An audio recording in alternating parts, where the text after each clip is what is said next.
From London, I'm Rochelle Travers, and this is The Standard. My apologies for the late start. We unfortunately had a massive distributed denial of service attack against our servers. This massive attack illustrates there's a lot of opposition to people just hearing what President Trump has to say. Elon Musk and Donald Trump. The two incredibly divisive figures sat down for a much-hyped live interview on X on Monday night. Well, eventually, after a 40-minute delay due to technical difficulties, which Musk blamed on an alleged cyber attack. It's been dubbed by viewers as a bizarre and rambly conversation, with many criticising how the former president made a number of strange statements and false claims without being challenged during the 2-hour discussion. Joining me to break down the interview in more detail and share the latest updates on the US election is The Standard's deputy political editor, Jitendra Joshi. Jit, there was a lot of build-up to the Musk-Trump interview. How did it actually go? It didn't go so well for the first 40 minutes after what, as you say, a lot of hype and a lot of build-up. And for the first 40 minutes, there was nothing at all because, not for the first time with political appearances involving Elon Musk, the technical side of it seemed to let them down. Now, Elon Musk claims that that was caused by a cyber attack brought on by who knows whom, bombarding the X site with technical requests to force it down. Some experts are saying, well, what's the evidence for that? They're not seeing it. And the company X have not offered any such evidence. So it could more be similar to what we saw previously when Musk, after a lot of hype, hosted the Florida governor, Ron DeSantis, to launch his presidential campaign, a little while ago before that flamed out. Similarly, that was launched on X and similarly suffered all sorts of embarrassing technical issues, which came to define the appearance more than anything DeSantis actually said. Then, when it did finally get going, it was billed by Musk as more of a conversation than an interview, and certainly was not anything that any of us would recognise as a sort of searching investigation into Donald Trump's views. It was more Elon Musk having a love-in with the Republican, basically agreeing with everything he said, and sort of nodding and laughing appreciatively, even as Donald Trump was coming out with his trademark outlandish claims and outright falsehoods. That was the next 2 hours of it. And as you say, there were a number of bizarre moments, as well as false claims from Donald Trump in there. Just walk us through some of those. Yeah, I mean, a lot of them, if you're familiar with Donald Trump, if you listen attentively to his campaign speeches, you'll be familiar with a lot of this stuff, including his highly dubious claims about inflation being at a 100-year high in America, that Joe Biden more recently was forced out in some sort of coup in order to allow Kamala Harris to run as the Democratic candidate. Another one centered on Trump's claims about the extent of illegal immigration into the US. He's now taken to claiming that 22, it's a weirdly specific number, 22 murderers have been released from, in quotes, the Congo. He doesn't spell out which of the two countries called Congo in Africa he means, but in any case, 22 murderers from that country have been released and sent to the US. It's weird and unverifiable.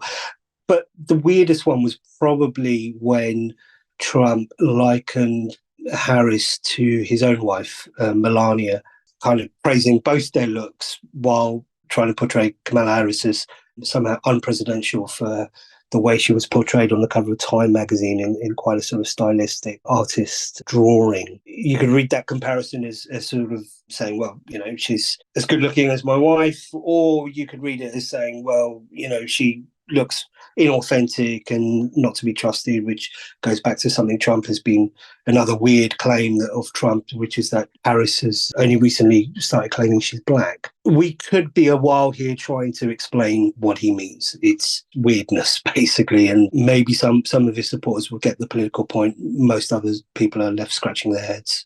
There was another point that listeners started to pick up on, which is that at various moments, Trump sounded like he had a bit of a lisp. Now, there's all sorts of questions, as we know, about age in this campaign. Joe Biden at 81 was already dogged by severe doubts about his mental acuity and eventually had to bow out because of those. Trump himself, is showing his age sometimes. And certainly to his detractors, the apparent lip lisp was used as more evidence that he's getting a bit old and past it. I mean, again, we're straying into the unknowns here, and it could well just have been down to some audio glitch, where we know already, as we discussed already, that there were technical issues with this. Do you think this interview did anything positive for Trump's campaign? We're at a point where it doesn't matter so much what he says for his base, because they're going to be with him come hell or high water. As ever in politics, the race concerns the floating voters, the centre ground, the few people left in the US who've yet to make up their minds. And it's hard to see this in itself doing him many favours, because if you're a Trump fan, you'll like what he says on his campaign stump speech, and you won't necessarily be deterred by his more outlandish claims and outright falsehoods. If you do want to hear a candidate give you a message that makes you want to tick their box, and if you were tuning in last night, well, certainly there's nothing positive in what Trump has to say, and this is very much a point that the Democrats have now picked up on since Biden stood down. They are now going full bore with the campaign message of what they would say is hopefulness, that it's not all about doom and gloom and a future vision of carnage, as Trump likes to espouse. There is an alternative now on offer. There's nothing in what he said last night that offers that alternative, that instead he's relying on the well-worn, rather dismal, negative viewpoint that he has, which, as I say, appeals well to his fervent base, less so to anyone who's looking for a positive message of change. In terms of the big picture, how are things looking currently with the US election? Do the Democrats still have most of the momentum behind them as it stands?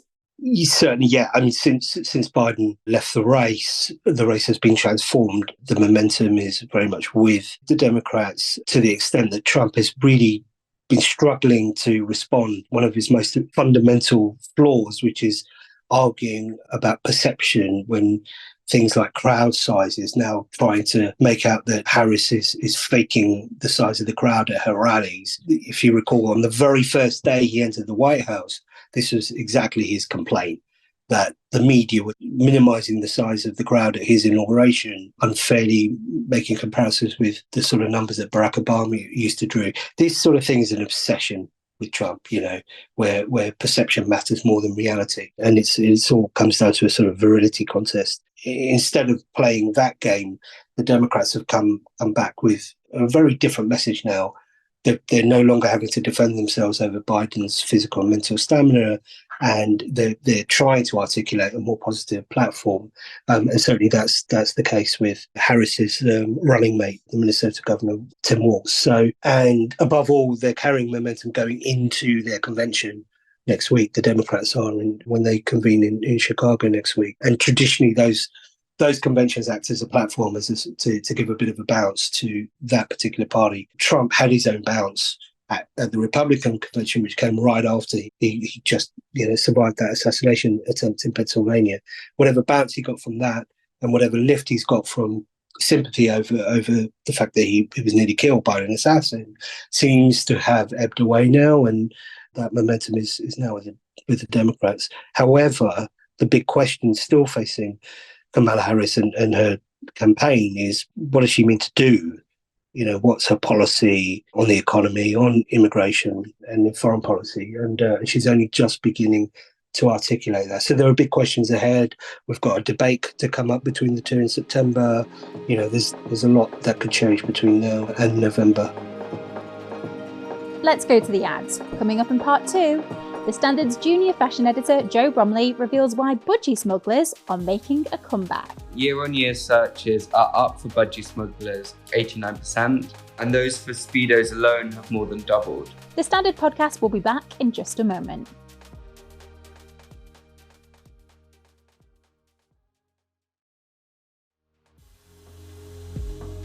Welcome back.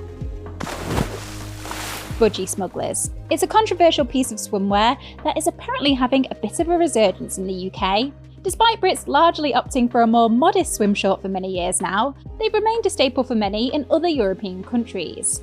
And now it looks like they're making a comeback here too. Joe Bromley, the Evening Standard's junior fashion editor, has been investigating their rise in popularity. Joe, are we seeing the return of budgie smugglers to the UK? Well, we might well be. If you look at the statistics, searches are at a huge high, certainly after the outing of the French diver Jules Boyer at the Olympics. Searches for his name went up 10,200%, and that is in part because of his budgie smugglers and indeed what they were smuggling. But if you look at the other statistics, searches on List, which is a shopping app which gives quite good data, found that year-on-year searches are up for budgie smugglers 89%, and those for Speedos alone have more than doubled. And so when I was looking into this, there's an independent men's swimwear brand called Abtony, and they've recorded in the last 2 years more than an 85% surge in sales for their swim briefs. And basically, I guess what we're looking at is whether or not these little swimming briefs have made their way across the channel, because of course, you have in Europe, our Italian, Spanish, German counterparts never really stopped wearing the budgie smugglers. In France, in fact, long trunks are actually banned in a lot of pools for hygiene reasons. But we have a tendency to be a little more prudish here in Britain. So it's whether or not people are building up the confidence again. What sparked this resurgence in the UK?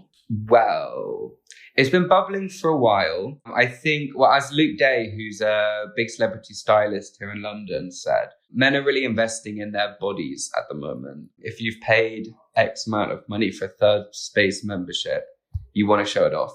So there's that. And there's also been a couple of sort of cultural moments this summer that have pushed them back into the limelight.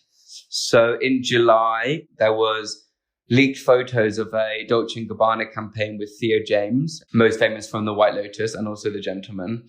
And he was sort of straddling Leonardo DiCaprio's girlfriend on a speedboat wearing some tiny white briefs. So that went viral. And they were actually the same white briefs as the ones that David Gandhi wears in his Dolce & Gabbana light blue fragrance ads, which began in 2007 and have become a pretty iconic image.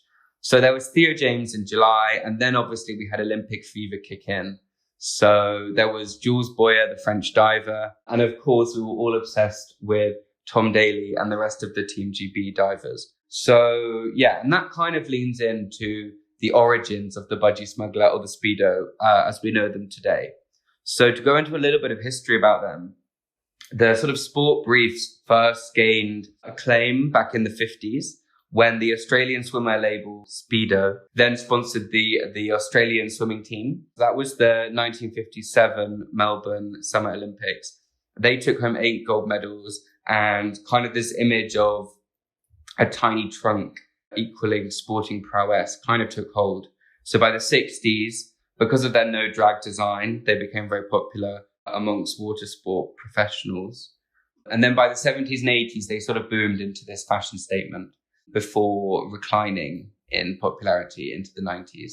Do you think this is going to be a passing trend here, or could it stick around for a while?